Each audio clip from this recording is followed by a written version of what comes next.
Hello, hi, it's John. Yes, this is the Scottish summer. As you can see, I'm wearing my Scottish summer outfit of a t-shirt and some sort of cardigan. So I wanted to give you a little tour of one of my favorite woods here in East Lothian. It's quite close to the village of Spot, and the closest woods to the Witch's Stone, which is a stone that's this is quite a steep hill, so bear with my breathing. It's a stone that commemorates the tree that was there, that was used for very sadly hanging and persecuting witches. So whenever I pass by, I say hello and send them love. And also at important occasions they would have celebrated. Look at these guys. These are fun guys. Wow. Incredible. I've just completed recording a questions and answers of your questions for predictions through mid-July and September, and you've asked, included within that, some predictions that go into certainly as far as mid-2026, if not beyond. And a couple of things to touch on, some themes that go beyond just the concepts of those predictions videos. And thank you so much for all your views and likes and shares. It's so gratefully appreciated. One question I'm often asked is, what does the longer term future of Earth look like? And in part that's why I wanted to come here, because this is what the future of Earth looks like whenever I visit it. So one practice I do is every few weeks and months I visit my future self. So I open up my Akashic Records, or I open up a portal through space and time, and I go forwards in time, usually 3 to 5 years. So it's not that long, right? And I visit me, and I find out, like, hey John, what are you doing? What's it like then? And almost always, for me, it looks like this. A very beautiful, lush, green, look at those trees, environment. And let me show you up to the sky as well. It's just wonderful, a really wonderful energy. I think it's confusing, the selfie stick stabilization. So when I visit my future self, often I'm very close to where I live, like really close, within a few miles. I'm in a forest, and all the trees have grown really tall, and everything's very green, and the colors are very vivid and bright. The energy feels connected, that there's an orchestra of energy flowing. You know, it's easy as a human, when we're disconnected from nature, even though we are nature, when we feel disconnected, to come to places like this and feel like we're not part of it, and yet we're absolutely part of it. You know, the more we interact with nature, the more the individual trees get to know us. And isn't that fascinating there? This big, is this a vine that's grown up there? And it's been cut, but it was growing all the way up the tree. You know, the birds here know each other. The rabbits, the deer, the insects,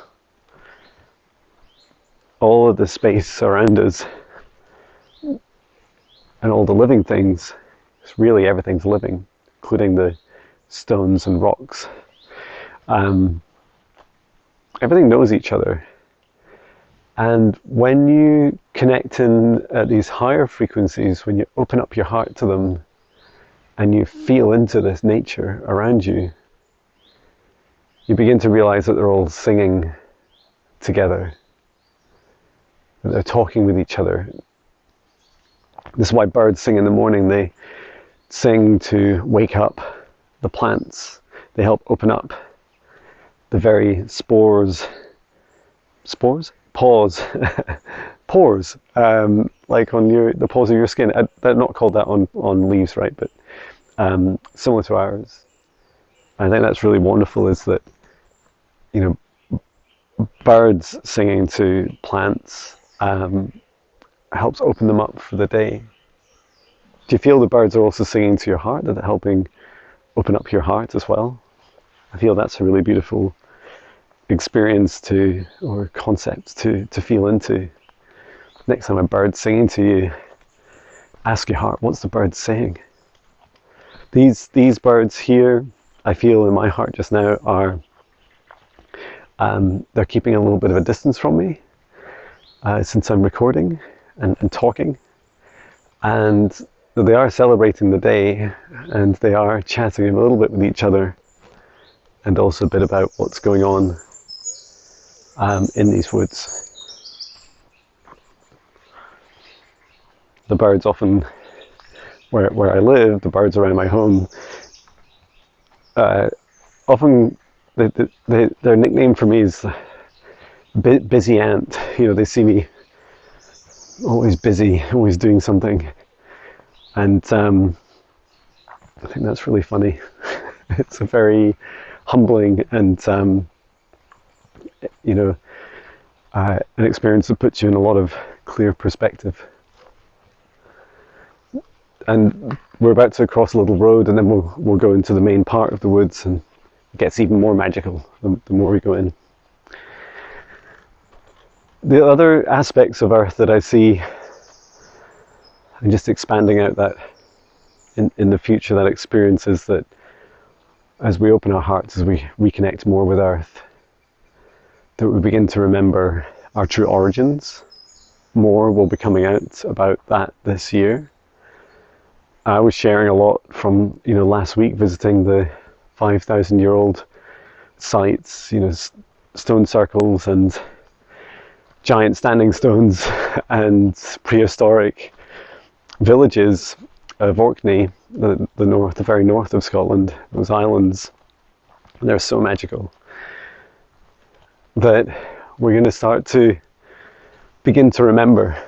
I resonate with the term humanity is a species with amnesia. We've forgotten so much of our past, and more, including some of our interactions with an extraterrestrial origins.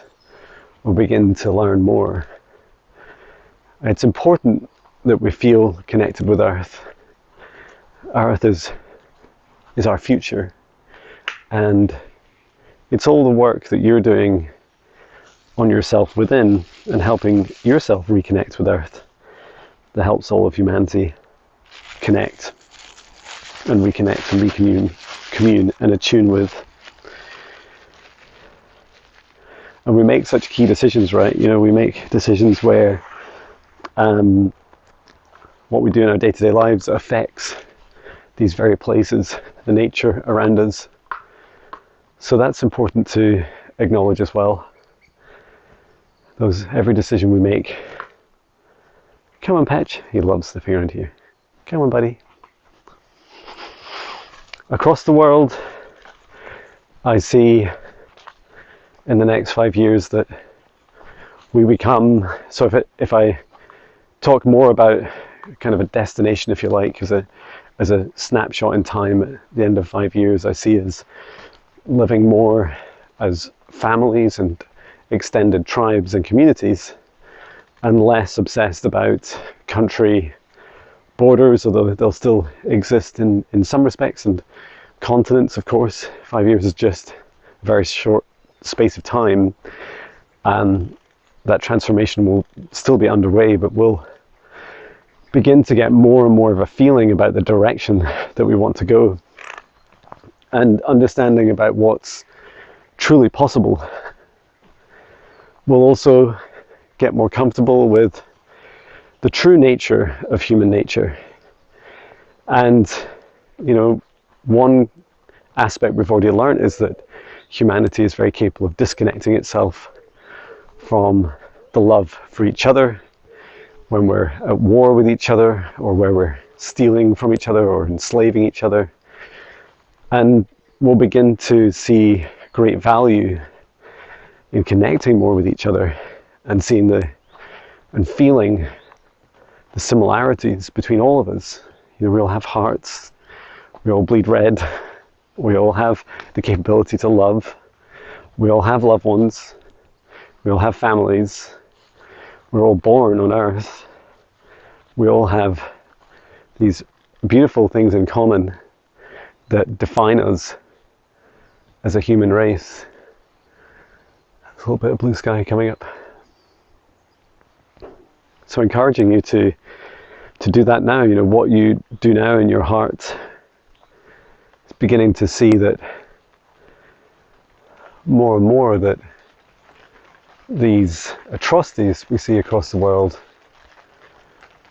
that are perpetrated by others, inequalities, greed, fear, all these things, we're all capable of these things. There's no real difference between us and the rest of the world, just that our choices are different. And that's important, right? To acknowledge that, it's taken me quite a number of years to get my head around this. Here's the short road and then we go into the main woods. To get my head around this is that whenever I see something or judge something, especially in mainstream media or, fear propagation, that it's so easy to say, oh, that's not me, I'd never do that. I'm Jon Binnie, I'm a spiritual guy, I'm a spiritual psychic, I would never do those things to other people, but I'm still capable of making those choices. I'm still a human just like the other people. The flies are interested in here. Come on, Patch. And that ultimately Earth survives, so we make it through these changes. I do feel within the next 5 years that we will have, Earth will have split between third and fifth dimension. And this means that all of us that have chosen a path of ascension, wow, there's a lot of beautiful insects here. They're all celebrating this video. They're coming to say hello. Hello. They don't get many visitors here. And when we realize that there's a choice to be made, we get to choose to live in fear and enslaving ourselves. I used to call it a salary slave or a wage slave. I'm not saying that you can't choose these things. Of course you can choose these things. But be aware of those circumstances, in which you are enslaved. Whilst I don't know how much money I'm going to earn from month to month, I have completed the first year of my business, and I earned far more money than I expected I would. Maybe as much as double. So getting used to different ways of working and exploring a lot more joy and a lot more love in your life, you begin to open up your heart, really step into your superpowers. These flies going in my ears. It was funny, I was guided to wear a hat before I came down, and that hat helps a lot. But I was just thinking, you know what, it would be funny for the video if the insects are saying hello. So yeah, conscious decisions about who you work for. Are you really aligned with what your company does? You don't just need to do it to survive, right? We don't need to compromise continually on looking after Earth just to survive. We don't need to continue to abuse our planet and abuse each other just to survive. That is an illusion. I know firsthand that's an illusion. I used to work for one of the very companies that, is making billions and is propagating many of these things across the world. And I also see us, activating our superpowers, our spiritual gifts, our psychic gifts, so be able to one day do more physical things like fly. And I would love to fly. I have a lot of dreams about flying, and I love Superman and all these TV shows. We have flying characters in them. It feels like forms of this reminds me of some of the Japanese, Chinese martial arts movies where you'd see them kind of going through, kind of click their feet together, and then they'd have a burst of energy and kind of float between trees, etc. I see that as some of the first steps, and it's possible because we start to become physically lighter as we reach up into fourth. So that feels like fourth dimension. Into fifth dimension feels much more to what we consider actual flight. But what we can do right now already is, with some practice, you can remote view, so you can take your consciousness to any location in the world or across the universe, across space and time, and have experiences, no matter how limited they are. Having experiences of them is just so powerful. Right, let me show you this place, and the sun's just coming out. I feel I'm suddenly going to get very hot. Because in the sun, I needed to wear shorts and a t-shirt, and then, come on, Patch, you seemed hesitant to go down. There you go. You can do it. We almost need a jacket when the clouds are out here. So we've got that to look forward to, but also just opening our third eyes, connecting more with our highest consciousness, our higher aspects of ourselves. And more of us will step more into our higher selves.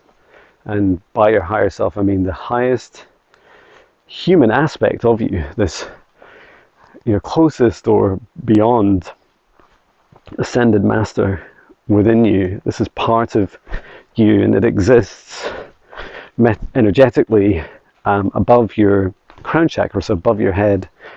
Often in people I see it somewhere between 1.5 and 2 meters, maybe, or between 1 meter and 2 meters above their crown chakra, and this is the soul star chakra, where the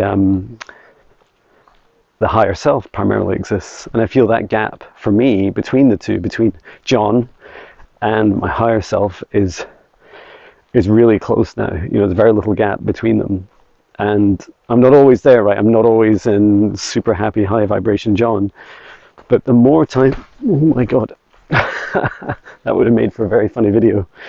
And I'm pointing the wrong way. I just had a really good slip down this path here. Yeah, so what was I talking about? Yeah, I do feel more and more that I'm in these higher vibrations. I'm much closer to my higher self. So that's exciting. I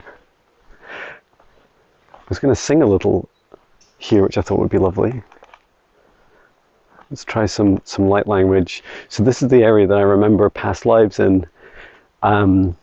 Initially it was shown to me as I was being shown the past as I was walking in here. Often I come walking here with my kids, and Patch, of course, Patch Cam. And what I experienced was people in small groups, just 3 or 4 in little circles, almost like a little prayer circle there's a hill here, and then this will all become a bit more visible as we go down to the right here. There's a little field, almost a little plateau, and it's right next to the river. And so there's people up to the left that were really watching a show, and the show was people dancing down here and performing various ceremonies and rituals, and there was interaction with the small groups up here. They were working with the energies together. It felt very connected with the earth. Feels very connected with the earth, and very harmonious. People were doing it to help each other. It feels that they would do these practices around the solstice, the summer, winter solstice, and they'd enjoy doing it as a means of being able to help support the land, the ley lines, the energy that flows through the area, the trees, and ultimately the fertility of crops, the yield of the harvest. Just really beautiful.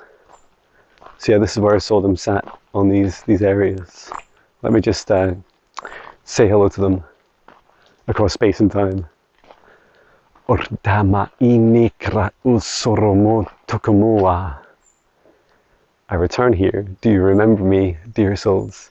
Ancharakama itkr no soromokoa. I'm one of you, just as you are one of me. Ansarama ine rama uro komo. I celebrate you, and I want you to know we came back in this lifetime. We came back here to finish the work, to end the cycles of fear, and to help transform this world as you'd always intended. And now I speak freely and publicly with our native tongue, our Elvian light language, our dragon light language, Daraiya. And I also sing you this song. Murasa, Murasahiya,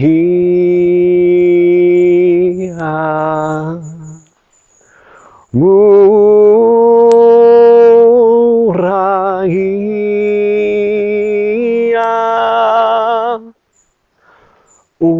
Taramuru,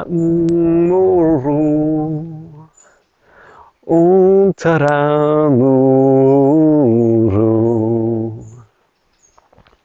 Asiya,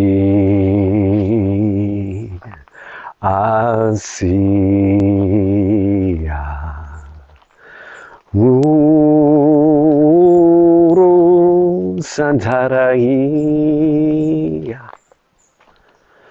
Musu Tarahiya,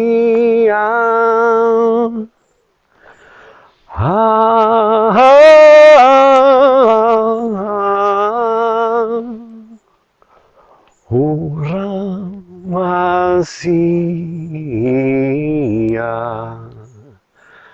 Ma.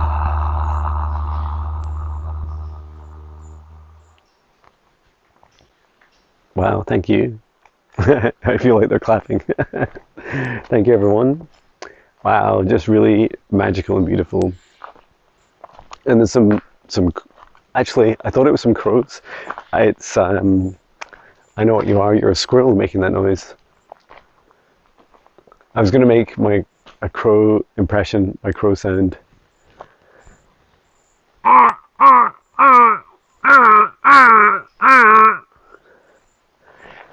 Needs a bit of work.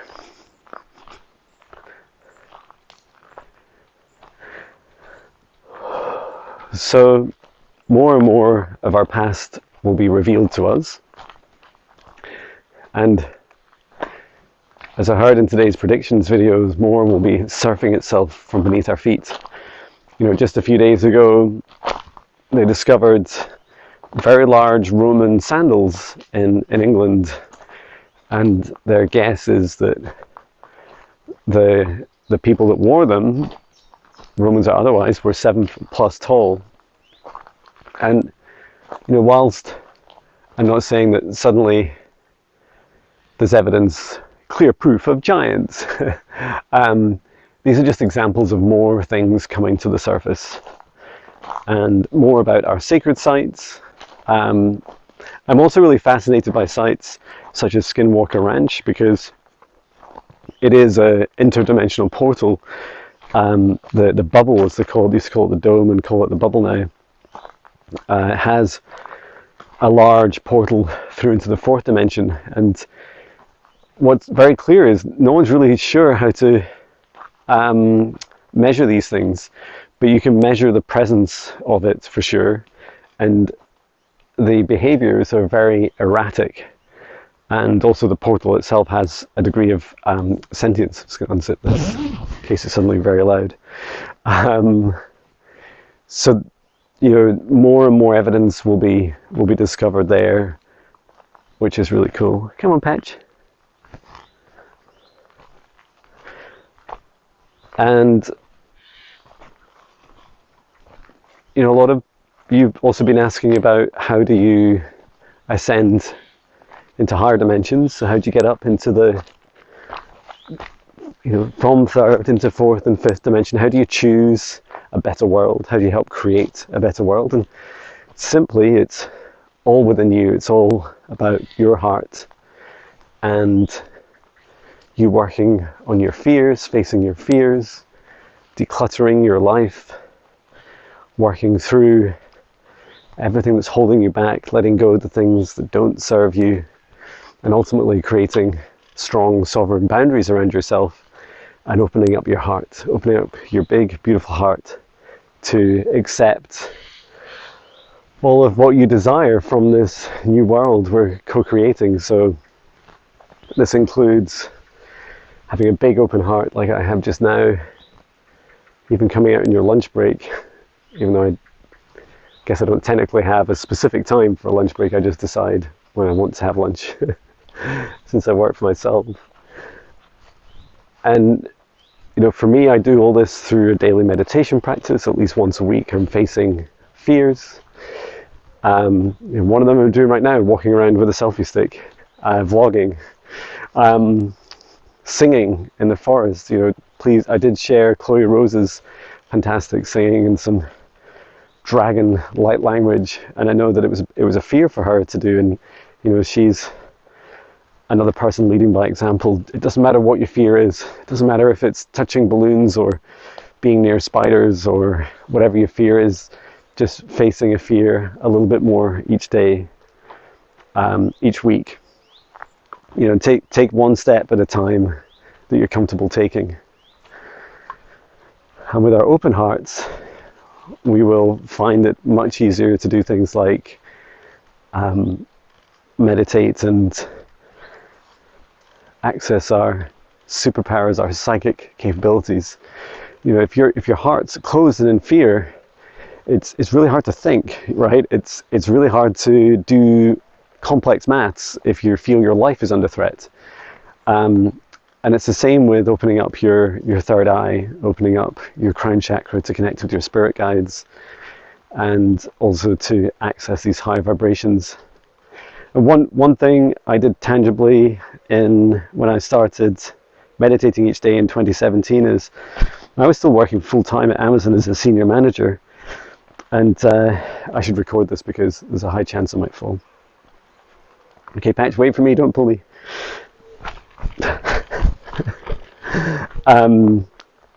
Yeah, I was still, you know, I was working crazy hours, at least 10 to 12 hours a day. And no matter how guilty I felt, I would always make time for meditation. 10 minutes for meditation became non-negotiable. And then I expanded it. In a few weeks, I expanded it to writing a song each day. And yes, I had to get up early to do it, but more of my day, more of the minutes in my day was spent doing the things I loved.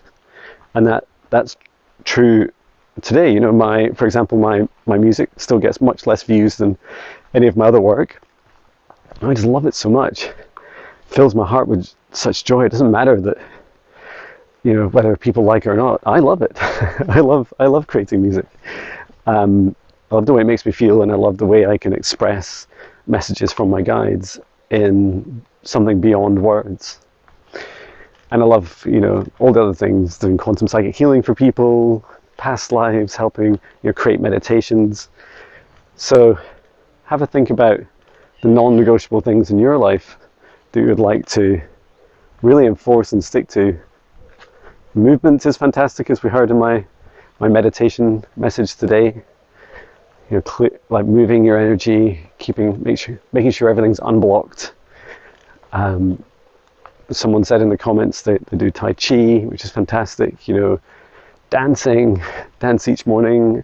I often run in the morning, and then by lunchtime, often I'm sitting for most of the morning, I will put some music on and dance while I'm cooking. Cooking's a bit of a long stretch. Making my lunch. And yeah, just spending time with loved ones, and being present with them, not just on our phones. These are really magical ways of keeping you in your joy and happiness, and keeping out of fear. Come on, Patch. He loves it here. The lovely woods. Let me know in the comments. I felt there was a lot of presence around us. I did see, when I was singing earlier, I kept seeing blue, and it was the blue of the throat chakra, this releasing of truth. It's a beautiful expression of these times we're in. It's time that the truth is unveiled, and the more of us. It doesn't take this whole planet to choose the fifth dimension, right? It actually takes a very small number. I feel that theory that it takes about 7% to shift the entire world is true. That it only takes about 7% of us to be at some point on our own individual, unique ascension journeys, are rising up and choosing the fifth dimension, for it to be created and supported, co-created by us. And we're a pretty big population now, right, on planet Earth. Well, I hope you enjoyed today's video. I love going and exploring new places and chatting with you as well. It's a lot of fun. There'll be a predictions video coming out today, so we're Wednesday today. Tomorrow, so Thursday, I'll also be on a live stream with the amazing Viviani and Chloe Rose, who I mentioned, who did some singing in the woods today, and I shared that on the YouTube page. We'll be live at 11:30 a.m. Eastern Time, 8:30 a.m. Pacific Time, 4:30 p.m. UK time, and come along for, if you just request a prediction or reading, clearing, entity removal, clearing for your house, pet healing, as long as you have permission, and as long as we can reasonably help you, we will do our very best. So thank you so much from these beautiful woods. And if you look, we've done a loop. So just through there is my wonderful camper van. Her name is Minnie. She's a converted van, and just to show, that's where we first went up when I was a bit out of breath going up the hill. We went up that hill over there and looped all the way around. And thank you so much to the woods and the forest, all the birds and insects. Thank you so much, everyone. As I said, insects, a little wasp came over and said hello. But thank you so much. And keep going, dear souls. Keep loving yourself. And just let go of that self-doubt and lack of self-worth. Just face those fears. It's so easy facing fears, right? Doing what I'm doing just now. But know that we do survive. The human race continues on, but we do transform, and we also purge a lot of what no longer serves our highest good. I hope this finds you well. Sending so much love from Scotland. See you very soon. Love you.